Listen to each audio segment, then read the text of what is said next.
Hey boys, welcome back to some more Big Bash League 2020 Supercoach, or season 2021, I should say. It's pretty much a 21 season. But it's going to be a little bit of an update to the team. We're obviously, it's only 9 days away, which is very exciting. It's obviously pretty frustrating. Cricket Australia has sold out, and honestly, they've almost ruined international ODIs and T20s. Like, I don't know what the hell they're thinking, not having free-to-air international one days. Like, it's actually mind-boggling. And I actually don't know how affected the Big Bash is this year. I think it might be more affected than last year, like not playing as many games on free-to-air. But that's a discussion for another time. Let's get into the updated team here. So at the moment, and keep in mind, so we'll actually go through here quickly. So as you can see, round one of the fixtures, Melbourne Stars, they play twice in that round. So again, for people that may not have played Big Bash Supercoach, a player that plays twice, so Glenn Maxwell, great option here. He plays twice in this first round. So his score, he gets both of his scores. So you put the captaincy, so he gets 50 in the first game against the Brisbane Heat. Let's just make it simple. He gets 50 again in the next game, so he will get 100 points. And then obviously you want to chuck the captaincy on a player that's going to play twice. So that's sort of the gimmicky aspect of the Big Bash. Obviously with the fixtures, that's sort of how they have to do it. But then on the flip side, obviously a team doesn't play occasionally. So the Adelaide Strikers do not play in round one. I do have Daniel Warrell here for now, and I'll talk about that in a second. But yeah, so round one, obviously no strikers. The Stars play twice. Round two, I think everybody plays, right? Everybody's there. Round three, though, is where it gets a little bit tricky again, because the Stars don't play in round three, and now the Adelaide Strikers get 2 goes. So I'm trying to, obviously this first round and in round two, you want to have as many quality Melbourne Stars players as you can. And at the moment we have Maxwell, Pekovsky, Stoinis, and Coulton Nile, and Billy Stanley there. Again, I will say as well, obviously we're 9 days away.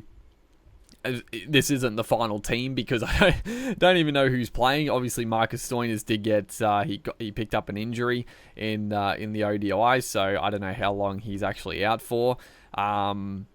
We'll see who actually makes the squad. So I don't know. Will Pekovsky, is he going to make the team? Honestly, I have no idea. I hope he does, but if not, we'll obviously have to switch him out. Billy Stanley, if he plays, I'd probably swing him in. So yeah, we got to wait for the team announcement, but that's sort of how we're going at the moment. So as keepers, we have Josh Inglis and Peter Hanscom. Peter Hanscom is sort of an absolute gimme for me. He's done really well in the Big Bash previous years. Last year, He was in and out because he was on internationals, wasn't he? Or did he play the full season? Let's have a look. What did he do? We can have a look here at Hanscom. So Hanscom, okay, he did play 12 games. He only averaged 34, but obviously he played at the Stars. The Stars, he didn't do that well. And I think, but honestly, at 94k or 97k, I think it's a pretty good pickup. We also have Timmy Payne, also Ben McDermott from the Hurricanes. Like, a lot of players that are pretty underpriced, I would imagine. Even, the keepers are a very, very tough decision. Even Josh Inglis, I'm not sure if I'm going to start with him, and I'm looking, obviously, for your Melbourne Stars, if you're going to go bulk there. Johnny Bairstow, I don't know how many games Bairstow's going to play, if he's even playing the first one. Nicholas Paran, very good West Indian coming in.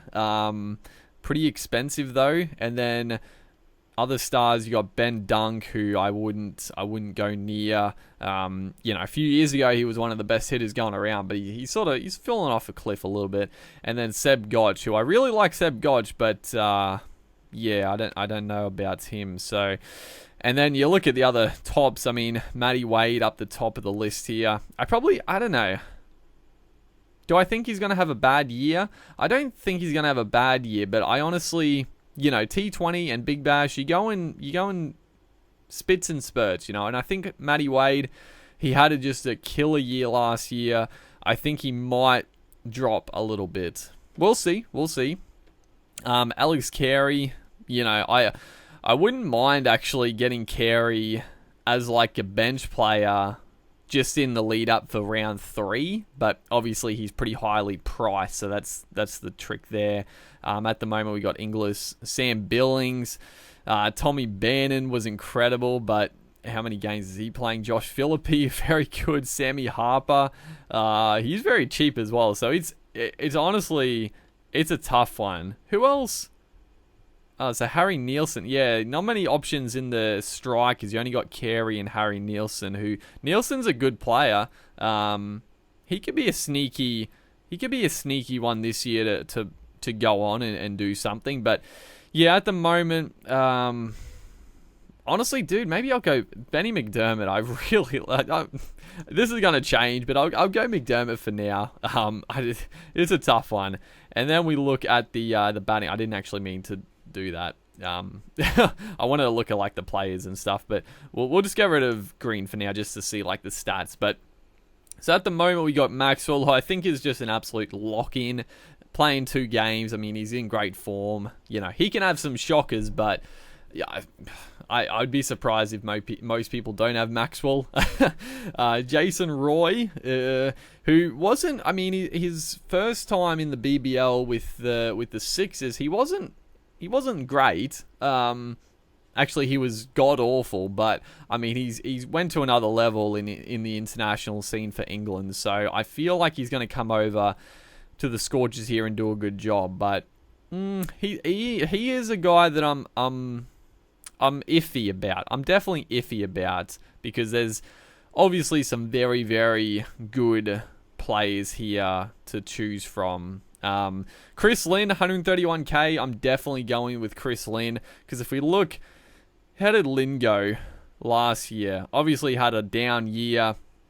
He played pretty much the full year. He averaged 46, which isn't bad. But yeah, didn't have one of his absolute stellar years, but I think he's underpriced for what he can do, and I'm going with Linny. You got to go with Lynn. Usman Kawaja, again, he is extremely underpriced. How many games did he play? Okay, so he actually played 17 matches, average of 32. I mean, he has been one of the best Big Bash batters for a long time now. He didn't have. I honestly can't really remember. I mean, he played the whole season, but I can't really remember him. I guess just didn't have a great year. But I am 100% going with Usman Kawaja. He's been a mainstay up the top there. So I think he's heavily underpriced. And then obviously Will Purkowski. Who knows? I don't know. He's the guy that we'll see if he actually gets in the team. At 42k though, if he gets a spot, it's hard to go past him. Whether or not you want to start him, we'll see.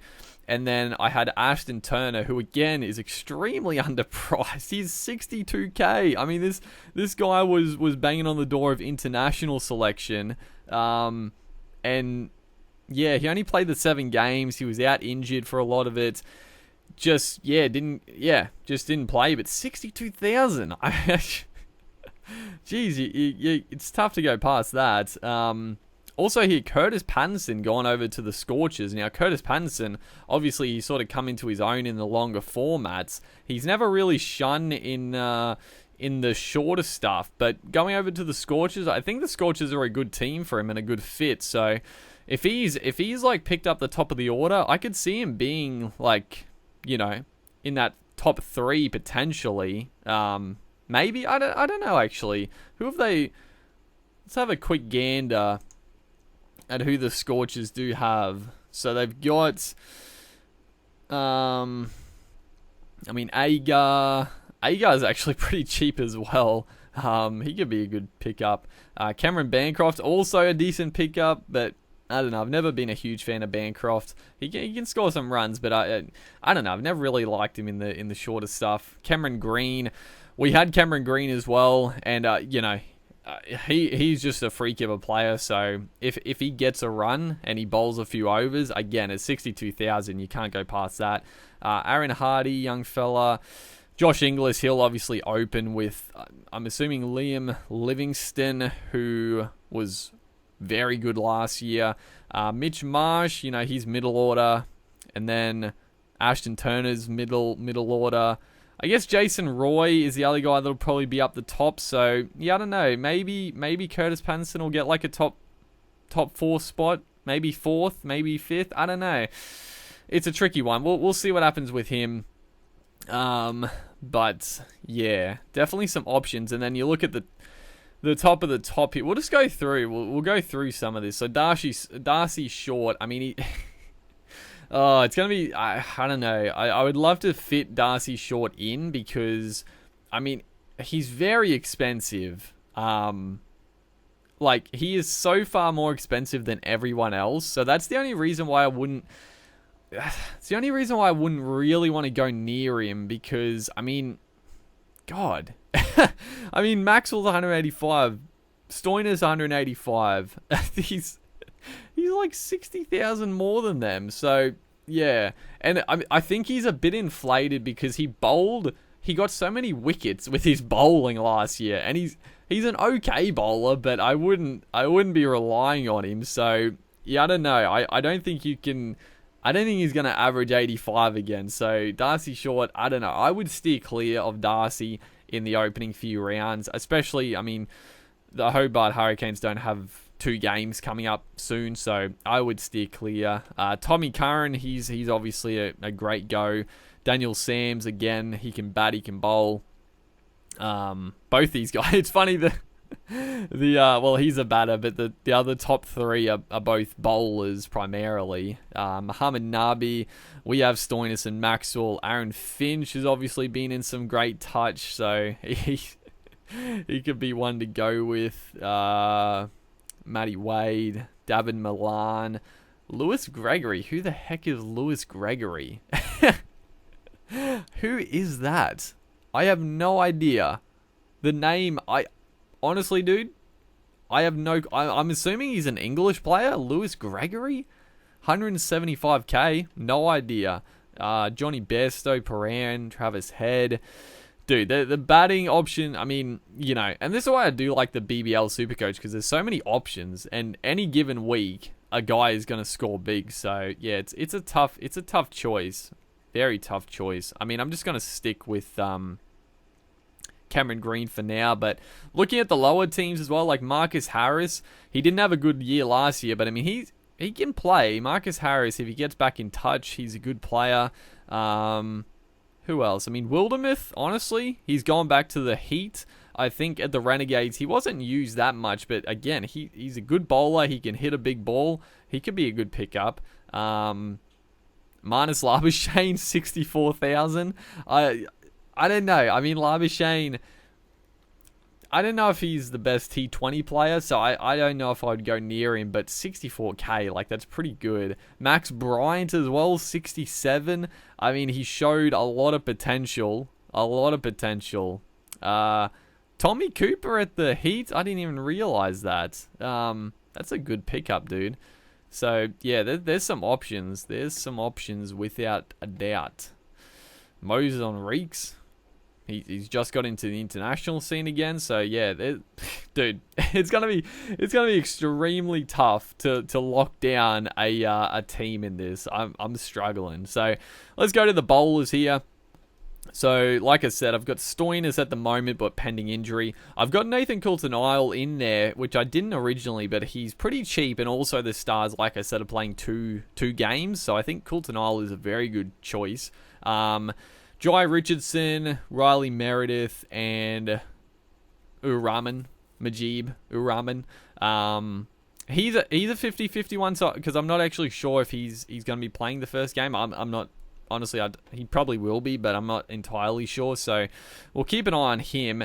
And then I have Billy Stanley, who again, very underpriced. He had a terrible year last year. I don't really know what happened to him, but yeah, just didn't pick up wickets. Went for a lot of runs. Yeah, not his best game. But let's have a look. So Melbourne Stars plays. They're the guys you want to keep an eye on. So we got Coulton Oil, Clint Hinchcliffe. Not a huge fan. He's a decent little player though.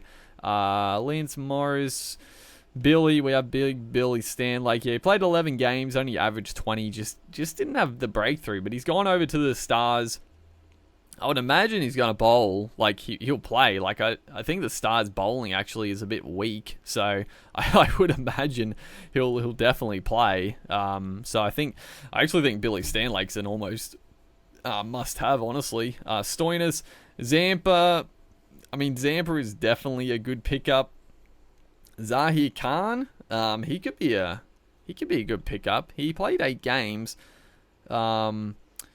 Jackson Coleman, yeah, not a whole lot doing with the bowlers for the Stars. And then the other team I wanted to look at here were the strikers, because this is what I was talking about. Like, it would be nice to have another really good strikers player on your bench, so you don't have to trade too much to get in the strikers. So I mean, Travis Head would be a very good pickup as a bowler. Michael Neser, I mean, Neser is a very good player, but I don't know, he doesn't really get too much of a chance with the bat, even though he can bat well. So I don't know about that one. Matty Renshaw, obviously gone from the Heat. Peter Siddle, I mean, Siddle for some reason has done so well in the Big Bash. I don't understand it, but he has. Cameron Valente, another signing there. You know, he's a decent all-rounder, but I don't know how much game time he'll get. Daniel Warrell, at the moment I had Warrell in the team because, I mean, he can pick up wickets. I mean, he averaged 32. He played 14 games for the Stars last year. Did he play for the Stars? Did he? Yeah, I'm sure he did. He didn't play for another team, did he, in between? But obviously pending team selection if Warrell is going to get a nod. Rashid Khan, I mean, yeah, you'd love to have Rashid Khan in there. Danny Briggs, international player, isn't he? Wes Agar, average 52, which is surprising. And then not a whole lot else. So, yeah, I don't know. It's gonna be tough. It's gonna be tough. And then you look at the tops. I mean, Sean Abbott's up there. Tom Curran, again, you'd love to have in. So, Mitchell Starc playing in the Big Bash. He's been out of form. I mean, his form in the ODIs has been absolutely abysmal. So, I don't know, dude. He might have a stinker in the Big Bash. But, I mean, if Starc is on form, he's going to be one of the absolute top of the tops. It's annoying that he's starting at such a high price, but I can definitely understand it.